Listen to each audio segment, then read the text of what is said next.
Welcome to JGTCR, I'm Cope, and today we are tuning the Abarth 595. Let's get into it. Let's not mince words. This vehicle is very painful to drive at times. And by that I mean most of the times. We can see just how slow it is, and we're going downhill. Needless to say, it struggles on inclines. As such, we may find it better to traverse the road when it gets a little bit too steep. With the engine hanging out of the rear, the short wheelbase and sloppy suspension, it does make for some strange body movement dynamics. When pushed, it grips, it slips, it oversteers and understeers, and often at the same time. While this all happens at low speed, it does still feel rather odd and out of place, mostly because it is at such low speeds. As gaining speed is an uphill battle, literally, maintaining speed is essential to maximizing lap times. For the most part, your foot will be flat to the floor on any circuit you go to, and perfecting apexes and lines will be the only saving grace to preserving those kilometers or miles per hour we work so hard to gain. Any turning input should be thought out and considered thoroughly to retain momentum. The same intentionality should also be allocated to braking, and kept featherlight in most instances, with speed preservation being the goal. You can have fun in the Abarth 595, although it will be slow fun. If you want a vehicle where you can take in all the scenery, and I do mean all the scenery, then this little nugget fits the bill. So now let's mosey on over and collect that lap time.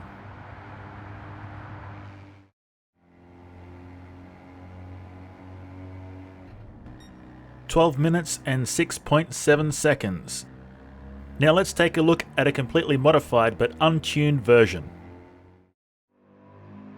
As we would expect, the vehicle is a lot faster with all of the modifications, though it's nothing to write home about. What is of interest is how sloppy and floppy the vehicle is as we drive.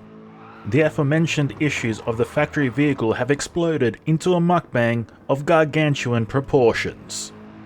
When applying the brakes, the front slams down, making turning almost impossible. We have to release the brake to get any turning action. With the body rolling around as much as it does, wheels making contact with the body is common. This can cause the vehicle to spear off in any direction, and with all the weight at the rear, it's the nose that jumps around. So much so that we flip the car. And finally, even though we don't have a lot of power, when we do launch, the nose lifts. Each of these elements equates to a very unstable vehicle, and with their powers combined, we face the flippening. But never fear, because the tune sheet is here. It did take quite a bit of wrangling to get the Abarth 595 under control. The most crucial element was the ballast and the ballast positioning. With so much weight at the rear and such a short wheelbase, the front end implores you to put the weight exactly where it's needed, which is as far forward as possible. If the front end is still a bit lift happy, another 5 to 10 points on ballast should sort it out. Alternatively, if you're watching your weight, another 20 to 30 points on front downforce should yield similar results. So with our tune dialed in, let's get back on track. And here we are, attacking the first turn. While the nose does dip aggressively, we do maintain control under full braking load. We also have the ability to turn whilst braking, a luxury not afforded to us until now.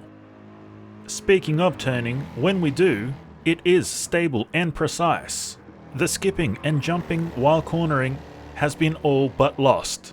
However, due to the aggressive nature of the suspension tune, sudden changes to the road surface, such as elevation or rumble strips, and sharp inputs such as steering changes and overly aggressive braking, can result in some hippity hop or flippity flip.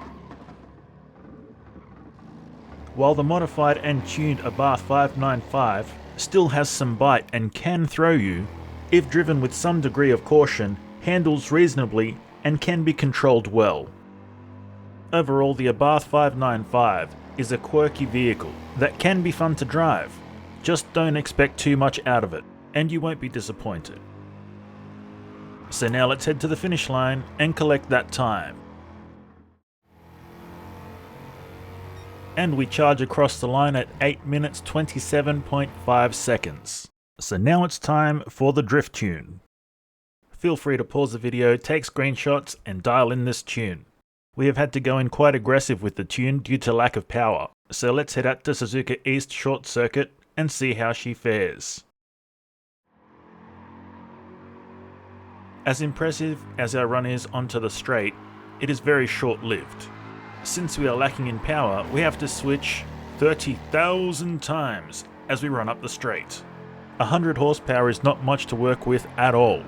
And even though we are set up aggressively and lightweight, the struggle to drift is very real. They say that patience is a virtue, but mine is very quickly running out. So after what feels like a lifetime of mangy up the main straight, we finally reach the first turn. And we finally get to see what this little nugget can do. Turn 1 is only slightly kicked, so we can set up for turn 2. We don't want to wash off too much speed because it is very difficult to get it back. As we hit this secondary straight, we must throw in a mangy to make the next turn. But we have made it to the S-curves, so it should be clear sailing from here. The transition is smooth enough, so we settle the car with the throttle and push on. Here we can see just how settled the car is in the turn, and we remain in control. Even with the lack of power and being on the verge of gaining grip, if we keep into it, she keeps doing as she is told. As the turns tighten, we keep our foot planted and adjust our turning angle. And here is our final switch. There is a sharp change in elevation, so it's best to use caution, as sometimes all it takes is a slight dip and you're off mowing the lawn. And we have done it. We have linked the entire track. So let's jump onto the helmet cam and see just how difficult this drift session was. So here we go, onto the main straight for the mangy. As you will soon see, we keep it planted and just flick left and right. The run up the straight can be done in 4th or 5th gear. 4th gear is high RPM. The vehicle responds sharply to inputs. However, the bite and snap back can be too aggressive for my liking. As such, my personal preference is to run in 5th. This is more stable and the transitions are far smoother. But experiment with both and see which suits your driving style best. We enter turn 1 with only the slightest of drift angles to carry the speed for turn 2. We then drop a gear and keep it planted to wash off some speed and initiate a higher angled drift. There just isn't enough power to make it to the next turn without a mangy. We again keep our high speed and faint drift angle for the first of the S-curves. And now that we've settled the vehicle, we can work on getting onto the race line. We should note that light lifts on the throttle when we want the car to respond or switch back. Releasing the throttle gives us more grip on the tail end, giving the vehicle more of a fighting chance to respond to our steering inputs. How we modulate the braking and the throttle directly impacts how aggressively the vehicle will bite back and switch directions. In low power applications such as this, it is necessary to be more aggressive, so keep that in mind when throwing this vehicle around the drift track. And with that, we round the final corner, bringing to an end the tune session of the factory-engined Abarth 595. And now on to the engine-swapped version.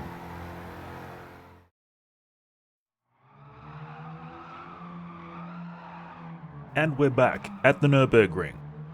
And we are in a completely stock Abarth 595, besides the engine swap.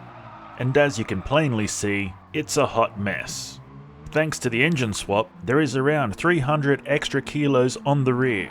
This has a massive impact on the weight distribution, so we end up with a bit of a tail wagging the dog situation. The factory suspension is nowhere near equipped to deal with the extra weight or the extra power.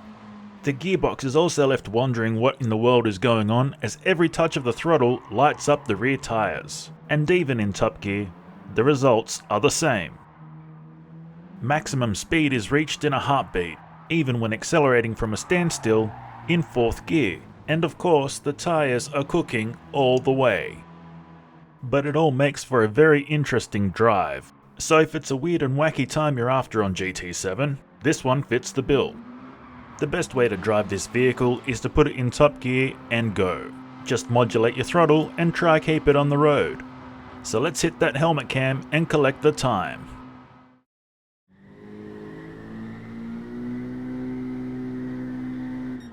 10 minutes 11.7 seconds. And now the untuned modified version. We haven't even taken control of the Abarth 595 and we're already out in the weeds. There is no part of this vehicle that operates as it should. Each of the components that we have installed are playing their own separate game, and it's called Let's Try and Kill the Driver. And the fact of the matter is, they're all winning.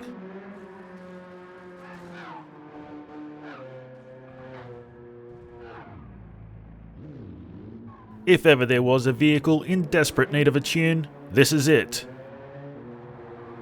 There is no real way to race this car in its current condition. Almost any input results in unwanted behaviour. The only real way to drive it is to not drive at all. High gears, feather touches on brake and throttle inputs, and overall a bunch of pussyfooting around. And that's just not racing. So let's head back to the lab again and see if we can get rid of some of these unwanted behaviours. With a vehicle as extreme as this, it takes drastic measures to keep it under control. This certainly reflects in the settings, as downforce, ballast, diff settings and more are set to the maximum level. With only a handful of laps, this is the best we could do, but with a bit more of a deep dive, we may be able to achieve greater results. So a touch-up tune may be on the books for a later date, but for now this will do. Let's head to the track. Even straight line driving, we can see how much more stable the vehicle is. Under braking, the nose dips, but we do maintain control. Cornering is stable once we settle in, and accelerating out of a corner is no longer a game of Russian roulette. While the final tune of the Abarth 595 with the engine swap has made it far more manageable, it is not without some major faults. The extreme tune to make it all work has made the vehicle very twitchy when pushed. Revving out to high RPM is a risk which should be greatly considered, as the loss and regaining of traction can send you spearing off into the netherworlds. This is completely unforgiving even to the smallest of mistakes. And when it lets go big. Keeping it all together is a tedious task, and not for the faint of heart.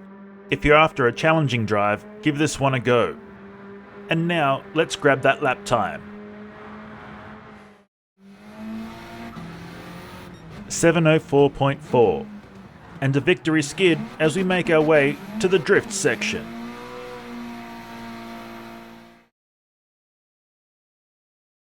And here we are at the tune sheet. With only a few minor tweaks, our race build is now a drift build. Softening up the tail end helped us achieve our goals. And again, the ballast and ballast positioning saved the day. So let's head out to the circuit and watch a dance. As we head onto the main straight of the Suzuka East short circuit, it's clear to see we're not lacking in power. The tail lights up with the greatest of ease, and the smallest of inputs can go a very long way. The short wheelbase can make the car snappy at times, and combined with big power, it can sometimes catch you off guard. There can also be a sensation of floatiness as the rear attempts to overtake the front. This is, however, par for the course when it comes to big power in small, lightweight vehicles. Nevertheless, it works quite well in this combination. While the drift Abarth 595 with the engine swap may get away from us at times, with just a few adjustments to our inputs, we're back in control in no time. Turns 1 and 2 of Suzuka seem insignificant, as does the short straight between 2 and 3. And as we make our way into the S-curves, we can see just how stable the build is as we settle our vehicle into the corner. The steering, both inside and outside, can visually seem a little janky. This is again due to the extremity of suspension settings. However, the feeling when steering is precise and predictable. While throttle inputs are important as in any drift car, this combination seems to be incredibly forgiving, which is rather surprising and somewhat unexpected. While this wouldn't be a go-to vehicle in my drift repertoire, it certainly is a funny and quirky vehicle to pull out from time to time at the drift track. Now let's jump across to the helmet cam and see what this looks like from the inside. and straight away we can see the floatiness and jankiness coming through. The floating does feel like the tail end is leading the show, but a little throttle modulation and some good counter steering brings it all back. When precision is of the essence, low RPM throttle modulation is advised, as high RPM can lead to sharp kicks if the vehicle is not settled. However, once we have successfully transitioned and stabilized our drift, high RPM bursts can be useful in broadening corners. The push power can be quite aggressive, so use with caution. Lower RPM brings us tighter as we get ready for the short straight. It is a fine line between forward momentum and maintaining drift, and while it almost gets away from us, we do bring it back. And as we make our way through the S-curves, we'll stay in third for some throttle modulation fun. We hold throttle position to maintain the drift and release to switch back. Throttle down to push wide and ease off to tighten up. And now we speed up for the fast turn. Experimentation with throttle modulation is crucial when learning the ins and outs of how a vehicle responds. The results will advise the changes needed in the tune sheet. A lift of the throttle, be it light or heavy, allows the vehicle a chance to breathe and grip just enough to change directions. Once the new drift angle is locked in and the vehicle is stabilized, it's back to throttle play to adjust your angle of attack. So from here it's just a matter of going full throttle once you've cleared the turn, and then invite everybody out to the cookout for a smoke show. So there you have it, the Abarth 595. In factory, tuned, swapped and swap-tuned form. A strange and quirky vehicle, no matter how you build it. And while this vehicle may not necessarily be everyone's cup of tea, it certainly is an interesting car to experience, drive and tune. So give it a go and see what you think. And until next time, keep racing.